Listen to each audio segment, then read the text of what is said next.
Máte strach z vysokej hladiny cholesterolu? A toto je, myslím si, že väčšina téma ľudí, ktorí absolvujú vyšetrenie na preventívnej prehliadke, pretože pri určitých vekových hraniciach toto je jedna z tém, ktorá v podstate je aktuálna na vystrašenie budúceho pacienta a používa sa to voči ľuďom, ako sa povie, ale skúsme ísť na margo tejto témy trošku hĺbšie, viac do hĺbky. O čom celý príbeh je. A nebudem tu ja kritizovať niekoho, kto vám predpisuje statíny a podobné záležitosti, ale dávam taký návod, ako sa vy nad tým môžete zamyslieť a rozhodnúť sa, či sa cholesterolu ako takého budete báť, alebo sa začnete pýtať tie správne otázky a naozaj sa nedáte vystrašiť. Ako prvá vec, jedno číslo vôbec nestačí, keď vám niekto povie, že máte vysoký cholesterol a hlavne máte vysoký zlý cholesterol. Za prvé, dobrý a zlý cholesterol neexistuje. Existuje iba jeden cholesterol a LDL a HDL nie je cholesterol. Takže v tomto momente s človekom, s ktorým komunikujete na túto danú tému, na preventívnej prehliadke, ho môžete opraviť, že haló, ale vy mi tu rozprávate o dobrom a zlom cholesterole a vás na škole učili, že cholesterol je len jeden a LDL a HDL sú lipoproteíny. Nemusíte vedieť, čo je lipoproteín, ale už len tým, že začnete takto argumentovať, tak ten dotyčný sa zháčí a už ďalej nemôže pokračovať v štýle ten a ten cholesterol vás zabije, pretože to nie je o jednom čísle. A aby som vám dal nejaké, poviem, informácie, ktoré by ste si mohli pamätať, alebo môžu byť pre vás zaujímavé, tak je to, že tie LDL častice sú v podstate dopravným systémom, ktorý dopravuje cholesterol na určité miesta.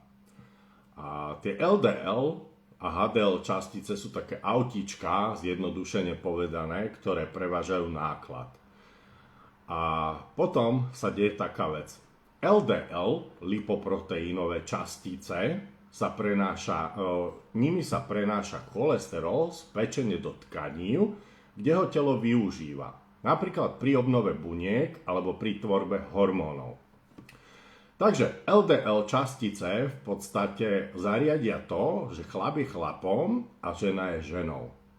Pretože bez týchto lipoproteínových častíc by sa cholesterol nedostal tam, kde ho treba, aby sa spustili hormóny, ktoré vy potrebujete. Preto sa deje aj to, a poviem to na margo chlapov, že pri užívaní alebo potláčaní cholesterolu dochádza k tomu, že sú z nich potom takí mäkkýši a nestoja za nič.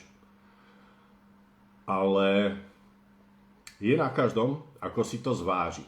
Či sa nechá strašiť, alebo začne hľadať informácie. A tieto informácie sú dostupné kdekoľvek a môžete ich vo svoj prospech využiť. No a aby som sa dostal k HDL lipoproteínu, tak ten sa podieľa zase na spätnom transporte cholesterolu z tkaní späť do pečene, kde sa môže ďalej spracovať. A podľa toho aj telo vyhodnotí, koľko akých častíc bude vyrábať. Pretože napríklad pri chudnutí dochádza k jednej takej veci. Predstavte si, že vaše telo má tukovú bunku, ktorá obsahuje tuk ako energiu a teraz cholesterol. A jednoducho vy ten tuk miniete ako energiu, ale cholesterol ostáva v tele. Preto mnohým ľuďom sa zvýši hladina cholesterolu v tele, keď chudnú, keď sú napríklad na ketostrave. Ale to telo za nejaký čas vyhodnotí túto situáciu a znormalizuje tú hladinu na takú, akú v daný moment potrebuje. Takže pri chudnutí napríklad dochádza k tomuto. A čo sa týka cholesterolu ako takého, treba sa začať pýtať, prečo sú moje výsledky také, aké sú, čo sa udialo s mojím metabolizmom, ako vyzerajú triglyceridy, pretože tie sú v tomto momente oveľa nebezpečnejšie ako čokoľvek iné, ako funguje moja pečeň a ako vyzerá moja životospráva. A teraz budem trošku narážať na tú pečeň. Zabudnite na nejaký pestrec mariánsky, že to ním vyriešite. Nie. A v podstate u ľudí, ktorí majú stukovatenú pečeň tým, že majú preddiabetes, inzulínovú rezistenciu, proste obezita a tak ďalej, ja tomu hovorím, že majú tzv. Husaciu pečeň. A tí, čo ste niekedy vyrastali alebo stretli ste sa s tým, ako sa vychovávajú husy pre foie gras, ako sa krmia na to, aby ste získali tú pochúťku, tú stukovatenú pečeň, ktorá je takou lahovodkou, tak presne to isté sa deje aj u ľudí. Pretože jedia nadbytočné množstvo sacharidov, ktoré sa menia na glukózu, a to telo už nemá tú glukózu ako míňať, nemá ho kde ukladať, tak ho premieňa na tuk. A to sa deje vo vašej pečení, že vlastne on tú glukózu zmení na tuk. Zjednodušená cesta, aby ste si to vedeli predstaviť. Samozrejme, dá sa z toho vykorčulovať veľmi jednoducho, nasadíte nejakú dietu na dobu určitú alebo zmeníte úplne stravu. No ale pri tejto stukovatenej pečení sa dejú dve veci. Dochádza k narušeniu fungovania štítnej žľazy, pretože sa spomaluje činnosť štítnej žľazy, to je prvá vec. A druhá vec, dochádza k tomu, že častice lipoproteínu menia svoju hustotu a stávajú sa, predstavte si časticu cholesterolu, ktorá obsahuje, toto je jeden celok, taká loptička, ona obsahuje menšie loptičky. A ako náhle vy máte stukovatenú pečeň, tak dochádza k tomu, že tá loptička ostáva rovnako veľká, ale tie častice sa zmenšia a je ich oveľa viacej. A toto je nebezpečné pre organizmus ako taký. Pretože tieto častice sú tak agresívne, že ako náhle sa presúvajú krvným riečišťom, tepnami, kde vy môžete mať nejaký spustený zápalový proces, tak sú schopné vám preraziť stenu. Tam následne dochádza k zápalu a začína to telo riešiť. Proste sa vám spraví taká vnútorná chrasta. A teraz vy urobíte jednu vec, pretože lekár to zistil, tak vám nasadí statíny. A statíny prídu, nejakým spôsobom sa udeje to, že odlepia tú chrastu, miesto toho, aby sa sama uzdravila, a tá chrasta smeruje smerom do srdca. A tu je ten prúser. Ale nebudem pokračovať ďalej, všetky tieto informácie si môžete naštudovať, pretože je toho veľmi veľa. A veľmi ľahko sa dopracujete k informáciám, ktoré vám poviem, zbavia vás strachu z toho, že by vás niekto vyplašil s tým, že máte vysoký cholesterol. Pretože Ak budete dobre hľadať, tak narazíte na naozajstných odborníkov, ktorí vám povedia, čím ste starší, mal by váš cholesterol mať vyššiu hladinu. Normálna hladina je 7,5. Tá hladina bola asi pred 20 rokmi umelo znižovaná, aby farmafirmy získali oveľa viacej pacientov potenciálnych. Ani nie tak pacientov, ako zákazníkov.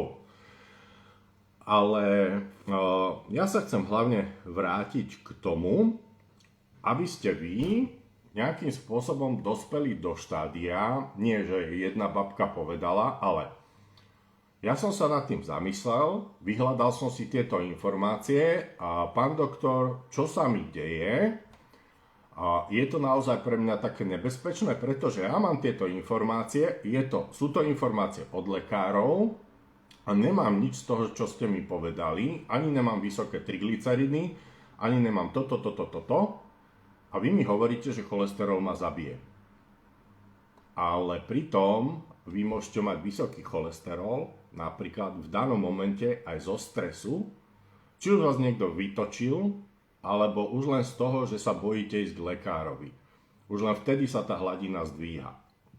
Takže je tam veľmi veľa premení, ktoré môžu zvýšiť priamo váš cholesterol, ale nemá to nič spoločné s tým, že by vás ohrozoval. Inak, cholesterol ako taký je obsiahnutý v mozgu. A keď si zase dáte do nejakého vyhľadávaču alebo použijete umelú inteligenciu a spýtate sa ho, prečo v mozgu sa nachádza tak veľa cholesterolu, tak vám dá také informácie vo váš prospech, že budete prekvapení. A jedna z vecí, ktorá je veľmi dôležitá, a napríklad si vyhľadáte neurologa, doktora Perlmuttera, ktorý sa zaoberá touto témou, tak zistíte, že on nazval Alzheimera cukrovkou 3. typu. A aký to má súvis? Začnite využívať lieky, ktoré vám znižujú cholesterol ako taký. Váš mozog začne mať deficit cholesterolu, aj keď sa ho snaží silou mocou vyrábať, ale vy ho permanentne potláčate niečím a zrazu sa tu objaví nejaká genetická predispozícia a vy máte nábeh, alebo sa vám objavuje Alzheimer. A cholesterol ako taký pôsobí ako ochrana proti takýmto chorobám, ktoré poškodzujú mozog. Takže v podstate lekári, ktorí sa naozaj tomuto venujú, vám na rovinu povedia, čím ste starší, tým potrebujete vyššiu hladinu cholesterolu. Samozrejme, odvíja sa to od toho, že hustota toho cholesterolu bude zachovaná a nebude ten cholesterol zmenený nejakou ďalšou diagnózou. Takže ľudia, ktorí trpia na inzulínovú rezistenciu, preddiabetes, diabetes proste, alebo berú lieky, ktoré im spôsobujú stukovatenú pečeň, tak to sú všetko obrovské komplikácie, ktoré sa môžu odzrkadliť na vašom zdraví a ovplyvňujú to, že váš cholesterol môže byť pre vás nebezpečný. Ale u zdravého človeka, u zdravého jedinca, nie je cholesterol strašiak, ale jeho pomocník. Je tak veľmi veľa informácií na túto tému, že naozaj, keď si dáte čas a budete tomu venovať len 1-2 dní predtým, ako sa zase necháte vystrašiť na nejakej preventívnej prehliadke a dojdete tam nabúchaní aspoň nejakými informáciami, tak uvidíte, že ten biely plášť zrazu ostane prekvapený a už na vás nebude skúšať techniky typu vystrašiť a podať zázračnú tabletku. Takže skúste nad tým len pouvažovať a je na vás, ako sa rozhodnete, ale máte tu tie informácie, ktoré môžu byť vo váš prospech. Za prvé, že máte vedomosti a za druhé, že jednoducho sa nebudete báť. Lebo aj ten strach spôsobuje to, že sa vaša hladina cholesterolu môže zdvihnúť a môže to byť len chvíľková príčina, ale vy prídete na nejaké testy a už na vás vybenú. Vy máte vysoký cholesterol, zabije vás to.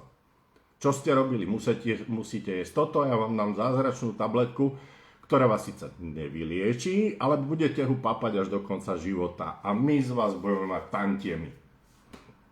Takže tak, trošku som to prifarbil ku koncu, ale len som vám chcel dať taký návod, ako byť sami sebe pánom a nedať sa ovplyvniť tým, že vás niekto straší. Takže verím, že téma trošku pomohla.